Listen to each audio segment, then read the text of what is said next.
Dear students, আজকে আমরা miscellaneous service 2023-এর যে কোশ্চেন পেপার সেখানকার ম্যাথ এবং রিজনিংয়ের পার্ট সলভ করব।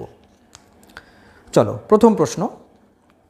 যদিও আমার হাতে যে কোশ্চেন পেপারটি রয়েছে সেটি সিরিজ সি, সেই অনুযায়ী 4 নাম্বার কোশ্চেন। যে কোশ্চেনটি এসেছে সেটি ক্যালেন্ডার থেকে এসেছে। 2024 সালের 12ই জানুয়ারি শুক্রবার হলে 2025 সালের 7 জুন কী বার হবে? তো এই কোশ্চেনটি আমরা কিভাবে সলভ করব?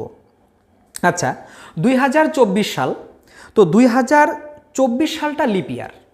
লিপ ইয়ার হলে 366 দিনে বছর হয়, 366 দিনে বছর হয়, 366 দিন। এবার এখানে বলেছে 2024 সালের 12ই জানুয়ারি শুক্রবার হলে, অর্থাৎ জানুয়ারি মাসের 12 দিন চলে গেল, তাই তো? তাহলে এখান থেকে আমি 12 মাইনাস করে দিব। তাহলে 12 যদি মাইনাস করে দেই তাহলে এখানে দাঁড়াচ্ছে কত? 354 দাঁড়াচ্ছে। কেন 12 মাইনাস করব? মোট দিন সংখ্যা 366, তার মধ্যে জানুয়ারি মাসের 12 দিন তো চলে গেল। তাহলে যদি চলে যায় তাহলে সেটা কি করতে হবে? মাইনাস করতে হবে। তাহলে সেই বছর আর কত দিন রইল? সেই বছর আর 354টা দিন রইল। এবার আসি পরে, 2025 সালের 7 জুন, 2025। তো 2025-এর আমরা পুরো বছরটা নিতে পারবো না, যেহেতু আমাদেরকে বলেছে যেহেতু আমাদেরকে বলেছে 7 জুন কি বের করতে হবে, তাহলে জুন মাসের আমরা 7 তারিখ পর্যন্ত নেব। তাহলে চলো, 2025 সালের জানুয়ারি মাস, তাহলে জানুয়ারি মাসটা হয় 31 দিনে, জানুয়ারি মাস 31। ফেব্রুয়ারি 28 দিনে হবে, কেন? কারণ 2025 সাধারণ বছর, লিপ ইয়ার নয়। আচ্ছা, তারপর মার্চ, মার্চ হচ্ছে 31 দিনে। তারপর এপ্রিল, এপ্রিল 30 দিনে, মে 31 দিনে, আর জুন, জুন তো বলাই আছে, টোটালটা নেওয়া যাবে না, বলা আছে জুন 7ই জুন। তাহলে আমরা নিব জুন মাসের 7 তারিখ পর্যন্ত। এইবার আমরা টোটালটা যোগ করব। যদি আমরা টোটালটা যোগ করি তাহলে এর যোগফল কত আসবে? যোগফল আসবে 512। যোগফল কত আসবে? 512। আমরা সবাই জানি সপ্তাহের দিনগুলো 7 দিন পর পর রিপিট হয়, সপ্তাহের দিনগুলো 7 দিন পর পর আসে। তাহলে আমরা কি করব? এটাকে 7 দিয়ে ভাগ করব। আমরা এটাকে 7 দিয়ে ভাগ করব। তাহলে 7 দিয়ে যদি ভাগ করি তাহলে কত হবে? 7 বার হবে, 7 7 49। তাহলে থাকলো কত? থাকলো হচ্ছে 2, থাকলো কত? 2, অর্থাৎ 22। তাহলে 22 আসলো, ভাগ শেষ। তাহলে এবার আমরা ভাগফলের ঘরে দিব 3, তাহলে 3 7 21, তাহলে অবশিষ্ট থাকে 1। এবার আমরা কি করব? এবার আমরা এখানে বলা আছে যে 2024 সালের 12ই জানুয়ারি শুক্রবার, অর্থাৎ দিনটি দেওয়া ছিল কি বার? শুক্রবার। শুক্রবার আমাকে এখানে বলাই ছিল, তাহলে যেটা অবশিষ্ট আসবে সেটা আমি এখানে প্লাস করে দিব। শুক্রবার +1, অর্থাৎ শুক্রবারের একদিন পর গণনা করতে হবে। তাহলে শুক্রবারের একদিন পর কি হবে? শনিবার হবে। তাহলে এই প্রশ্নটির উত্তর হয়ে যাবে শনিবার, অর্থাৎ অপশান সি হয়ে যাবে এই প্রশ্নটির উত্তর। তাহলে আমরা পরবর্তী প্রশ্নে যাই। পরবর্তী প্রশ্ন হচ্ছে 1 থেকে 100 অবধি স্বাভাবিক সংখ্যার যোগফল কত? 1 থেকে 100 পর্যন্ত স্বাভাবিক সংখ্যার যোগফল কত হবে? তাহলে স্বাভাবিক সংখ্যার যোগফল বের করার একটি ফর্মুলা আছে। ফর্মুলাটা হচ্ছে n × n+1/2। স্বাভাবিক সংখ্যার যোগফল বের করার ফর্মুলা হচ্ছে n × n+1/2। এখানে n বলতে বোঝানো হচ্ছে শেষ সংখ্যা, অর্থাৎ প্রশ্নটিতে বলেছে 1 থেকে 100 পর্যন্ত। n এর মান হচ্ছে এখানে 100, এই শেষ সংখ্যাটি হচ্ছে n এর মান। তাহলে আমরা n এর জায়গাতে লিখব 100 × n+1, n তো 100 +1 বাই হয়ে যাবে 2। তাহলে 100, এই যে ফাঁকা জায়গাটি দেখতে পাচ্ছি সেটি ইন্টু, অর্থাৎ গুণ। 100 আর 1 যোগ করলে হচ্ছে 101, বাই হয়ে যাবে 2। এবার 2 দিয়ে যদি আমি 100কে কাটি তাহলে সেটা হচ্ছে 50। 50 আর 101 যদি আমরা গুণ করি তাহলে সেটা দাঁড়াবে হচ্ছে 5050।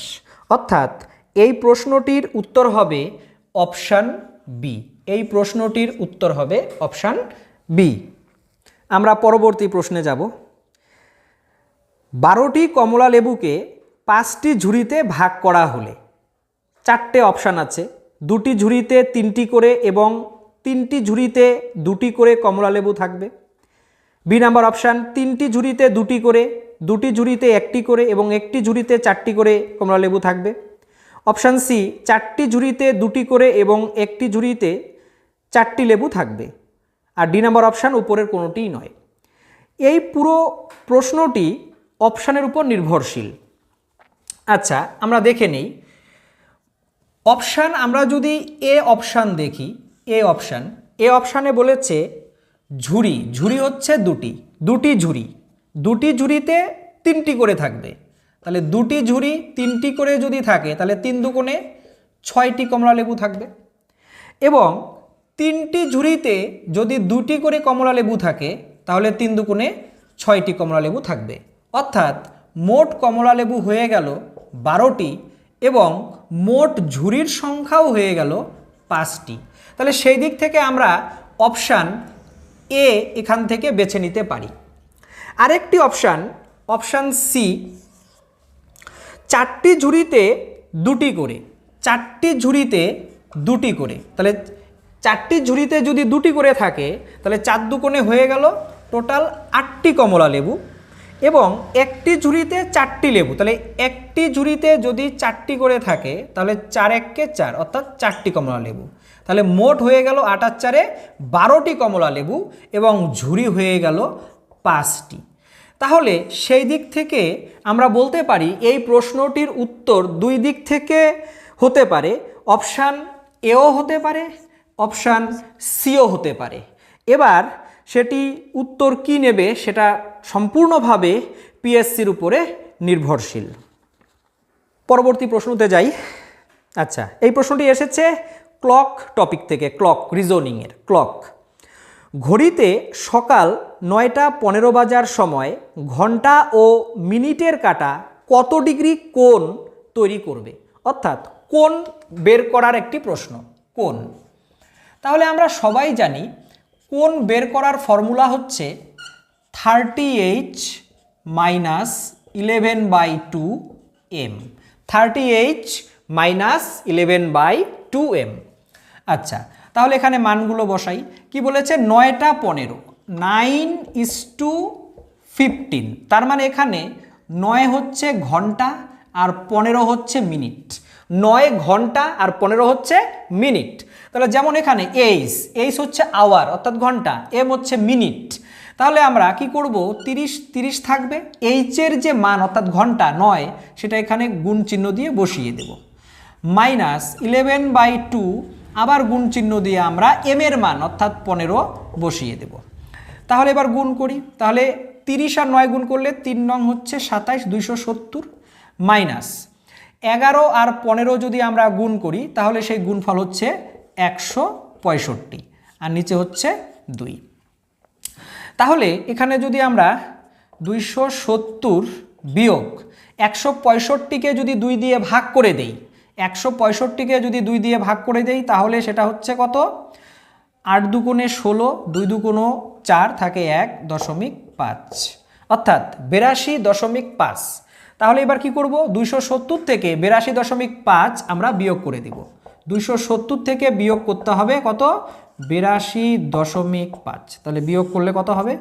তাহলে 5 3 7 9 9 17 মিলতে হচ্ছে 8, 187.5। এটি হওয়া উচিত, কিন্তু এটি অপশানে কোথাও নেই।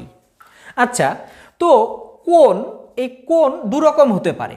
আচ্ছা, ধরো এটা একটি ঘড়ি, এখন এটা হচ্ছে 12, এটা হচ্ছে 3। আচ্ছা, ধরো এখন কয়টা বাজে? ধরো এখন 3টা বাজে। তাহলে এখানে 2 রকমের কোণ আছে।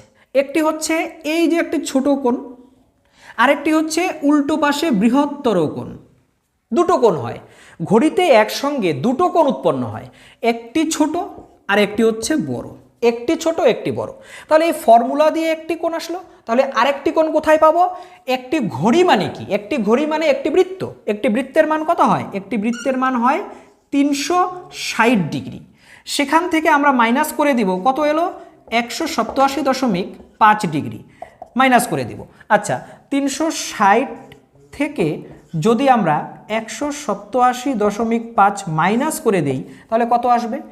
5 হাতে 1 8 থাকলো 2, 2 হাতে 1 থাকলো হচ্ছে 9, 7 172.5, 172.5 ডিগ্রি। তাহলে আমরা দুটো কোণের মানই পেয়ে গেলাম, একটি হচ্ছে 187.5 আর একটি হলো 172.5।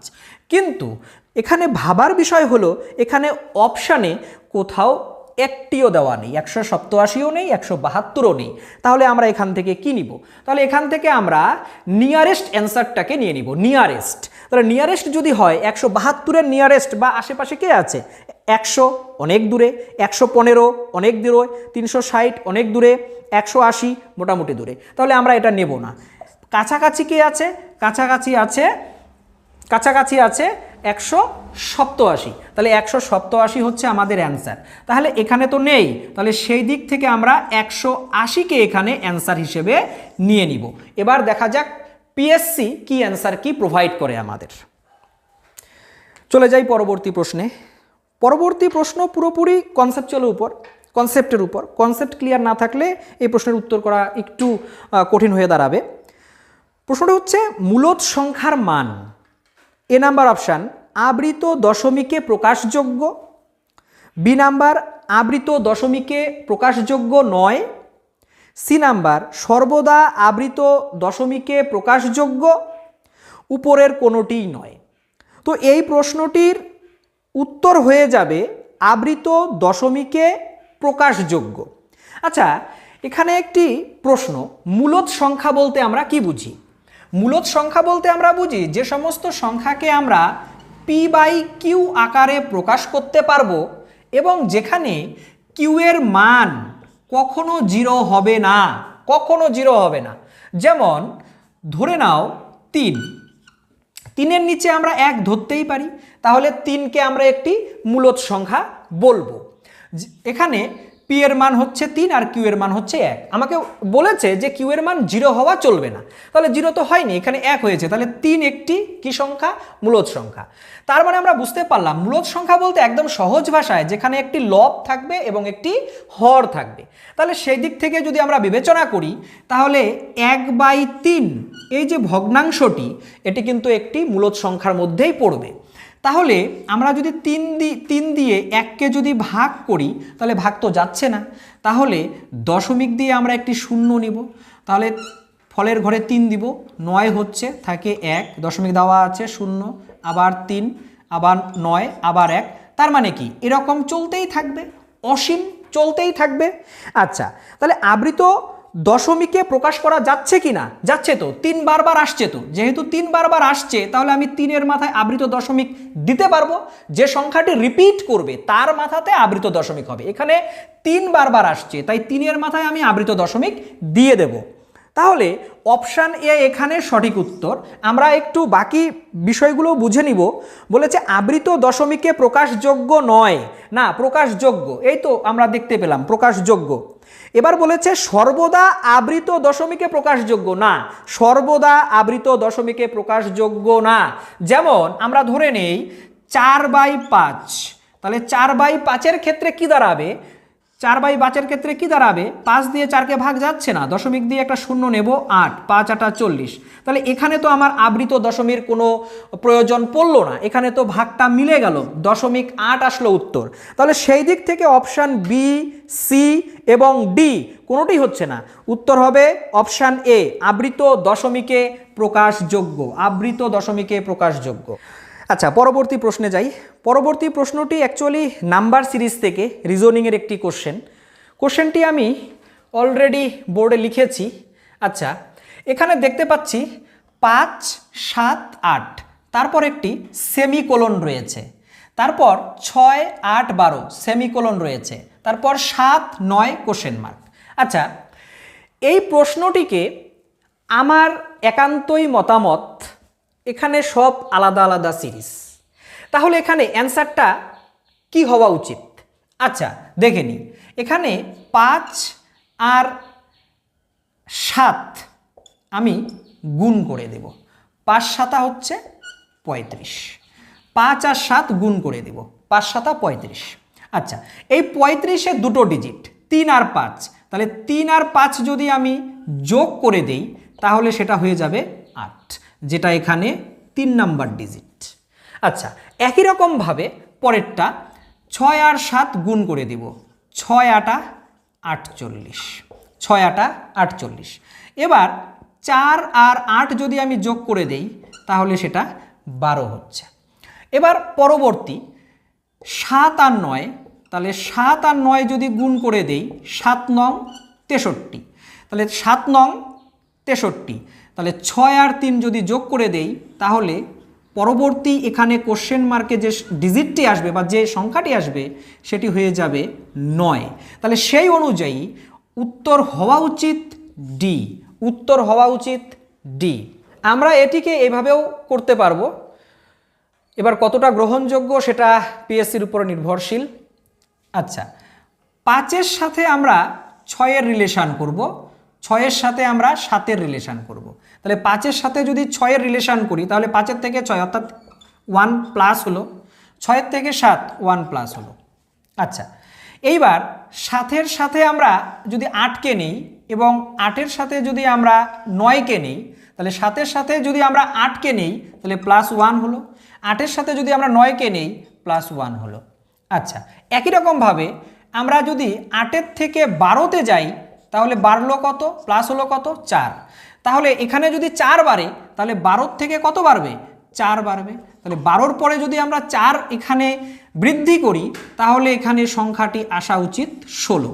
সেই দিক থেকে অপশান বিও ঠিক। এটা বেশ কনফিউজিং, এবার পিএসসির উপর টোটালি ডিপেন্ডেবল যেটার উত্তর কি আসবে, 9 আসবে না 16 আসবে। পরবর্তী প্রশ্নে যাই। এই প্রশ্নটি অনুপাত সমানুপাত চ্যাপ্টার থেকে এসেছে। রবি ও মধুর সংগ্রহে থাকা গল্পের বইয়ের অনুপাত 2:3। গতবার বইমেলায় 6টি বই মধু নতুন করে ক্রয় করার ফলে এখন তাদের কাছে থাকা গল্পের বইয়ের অনুপাত হয় 1:3। রবি মধুর প্রথমে কয়টি করে বই ছিল? আচ্ছা, রবি এবং মধুর কাছে প্রথমে কয়টি করে বই ছিল সেটা অনুপাতে দেওয়া আছে, সেটা হচ্ছে 2:3। অর্থাৎ রবির কাছে প্রথমে বই ছিল 2টি এবং মধুর কাছে প্রথমে বই ছিল 3টি। তাহলে আমি অনুপাত থেকে যদি এদের আলাদা করে নিয়ে আসি বা ধরি তাহলে রবি হয়ে যাবে 2x, যে রবির কাছে বই ছিল 2xটি এবং মধুর কাছে বই ছিল 3xটি, 2xটি এবং 3xটি। আচ্ছা, সেকেন্ড লাইন, গতবার বই মেলায় 6টি বই মধু নতুন করে ক্রয় করায়। আচ্ছা, মধু 6টি বই কিনেছে, আচ্ছা রবি তো কেনেনি, তাহলে রবি হচ্ছে 2xই থাকবে, বাই করে দেব মধুর কাছে বই ছিল 3x, ও আবার 6টি বই নতুন করে কিনেছে, তাহলে প্লাস হয়ে যাবে 6। আর যখনই মধু নতুন করে 6টি বই কিনেছে তখনই সেই অনুপাতটা দাঁড়িয়ে গেছে 1:3। 1:3 মানে আমরা বলতে পারি 1/3। তাহলে এটা একটা সমীকরণ রেডি হয়ে গেল। তাহলে এটা আমরা এখন গুণ করে x এর মানটা বের করে নেই। তাহলে 3 দুগুণে 6x, 1 দিয়ে যদি এটাকে আমরা গুণ করি তাহলে এটাই হবে 3x + 1। 1 দিয়ে আমরা যে কোনো সংখ্যাকে গুণ করি না কেন গুণফল সেই সংখ্যাটিই আসে। তাহলে এবার x গুলোকে এক পাশে নিয়ে আসি, তাহলে 6x - 3x = 6। তাহলে 6টা x থেকে 3টা x যদি আমরা বিয়োগ করে দেই তাহলে থাকবে 3টা x, ওই পাশে থাকবে 6। 3 দিয়ে যদি আমরা 6কে কাটি তাহলে হবে 2, সুতরাং x এর মান চলে আসলো 2। তাহলে রবির কাছে প্রথমে কয়টি বই ছিল? 2xটি, যেটা আমি ধরে নিয়েছিলাম, তাহলে 2x, তাহলে 2 × x এর মান হচ্ছে 2, তাহলে 2 × x এর মান 2, তাহলে রবির কাছে বই ছিল 4টি।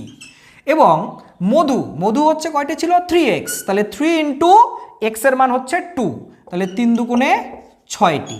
তাহলে রবির কাছে বই ছিল 4টি এবং মধুর কাছে বই ছিল 6টি। এটি অপশান 4টি এবং 6টি, অপশান বি হয়ে যাবে এটির সঠিক উত্তর। পরবর্তী প্রশ্নে যাই। পরবর্তী প্রশ্নটি এসেছে লাভ ক্ষতি চ্যাপ্টার থেকে। লাভ ক্ষতি, আচ্ছা, প্রশ্নটি হলো রমেন প্রতি কেজি ব্রয়লার মুরগি 115 টাকা দরে ক্রয় করে 20% লাভ পেতে চাইলে ব্রয়লার মুরগির বিক্রয় মূল্য কত হবে? আচ্ছা, তাহলে এখানে ক্রয় মূল্য দেওয়া আছে, রমেন কিনেছে 115 টাকা করে, এবার 20% লাভ পেতে চায়। এবার এখানে কথা হচ্ছে 20% লাভ, এই কথাটির মানে কি? 20% লাভ কথাটির মানে হচ্ছে ক্রয় মূল্য অর্থাৎ কস্ট প্রাইস, ক্রয় মূল্য 100 টাকা, আর বিক্রয় মূল্য অর্থাৎ সেলিং প্রাইস এসপি সেটা হবে 120 টাকা। তাহলেই তো 20 টাকা লাভ করবে। এবার আমাকে কি বার করতে বলেছে? আমাকে বের করতে বলেছে ব্রয়লার মুরগির বিক্রয় মূল্য কত হবে। তাহলে এবার আমরা কি করব, যেটি বের করতে হবে সেটিকে উপরে রাখবো। বের করতে হবে বিক্রয় মূল্য, তাহলে বিক্রয় মূল্য তো 120, তাহলে সেটিকে উপরে রাখবো, আর এই যে ক্রয় মূল্য 100 সেটিকে নিচে রাখবো, তার সাথে গুণ করে দেব ক্রয় মূল্য। ক্রয় মূল্য কত ছিল? 115 টাকা। এবার আমরা এখানে কাটাকাটি করব। আচ্ছা, যদি 5 দিয়ে কাটি তাহলে হচ্ছে 5 20-তে 100, 5 দিয়ে যদি কাটি 5 দুগুণে 10, 3 5 15। যদি আমরা 20 দিয়ে 120-কে কেটে দেই তাহলে হবে 6, যদি গুণ করি 3 6 18, 138 টাকা হয়ে যাবে এই প্রশ্নটির উত্তর, অর্থাৎ অপশান সি হবে এই প্রশ্নটির সঠিক উত্তর।